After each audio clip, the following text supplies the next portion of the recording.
Siloka aşiratından, evet. Şarno köyünden. Alışverişe gelin, bayram alışverişine. Valla genel olarak ne lazım ise, almayı düşünüyorum. Şu anda bu kuru pastaları aldım.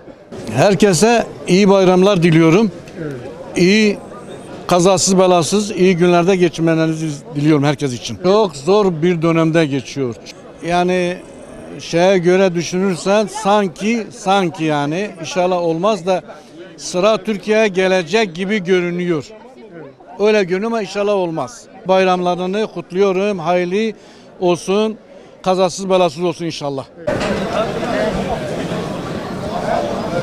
Geldik buraya satış etmeye. Bir türlü umduğumuzu bulamadık. Bir de yakışıklıyım ya, karizmatiyim ya, kimse gelmiyor. Yakışıklı olmasam gelecekler. Ama yine de alışveriş yok. Bayram için kalabalık. Millet alışveriş yapmaya saldırıyor. Biraz para kazansak bize çoluk çocuğa bir şeyler alacağız. Keşke bize bir sürü şey alsaydık. Saat, kolye, tesbih, gerdanlık, efendime söyleyeyim gözlük, incik, boncuk, satış yok. Bütün Türkiye'nin sağlıklı, mutlu geçsin diyorum ama yalan. Geçmiyor. Herkes kan alıyor. Kriz var. Millet sıfır. Krizde, savaş var. Mazot buluyorlar, mazuta zam. Doğalgaz buluyorlar, doğalgaza zam. Böyle. Bayram alışverişi falan için çıktık da yani cebimizde 5.000 lira para var, gidiyoruz. Bir ayakkabı pantolon alacağımızda bir ayakkabıya tek geliyor mesela. Yani ne pantolon çıkıyor, ne gömlek, ne tişört falan hiçbir şey çıkmıyor. Sadece ayakkabı parası tek çıkıyor. Yani Türkiye'nin genelinde bu var. Yani geçim zor. İnsan yani bir bayram kıyafetini almaya çıkıyor. Bir parça bir şey olmuş 1 milyar 2 milyar para yani.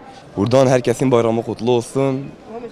İyi bayramlar diliyorum herkese. Evet, satışlar nasıl gidiyor abi? Satışlar yani geçen bayrama göre biraz normallik var. Doğrudur. Biraz daha oran düşük. Neden? Neden? Milletin alım gücü ondan yani dolayı. Yani bir de masraflar kaba olduğuna rağmen yani millet alım gücü düşmüş yani gerçekten. Bellidir zaten yani piyasa belli genel. Piyasada olan şeylerdir bu yani. Yani toptan fiyatına mal satıyor.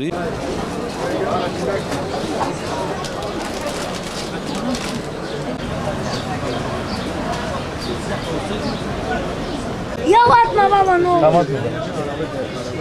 Hadi gidelim bir görelim. Kabak çekiyor baba.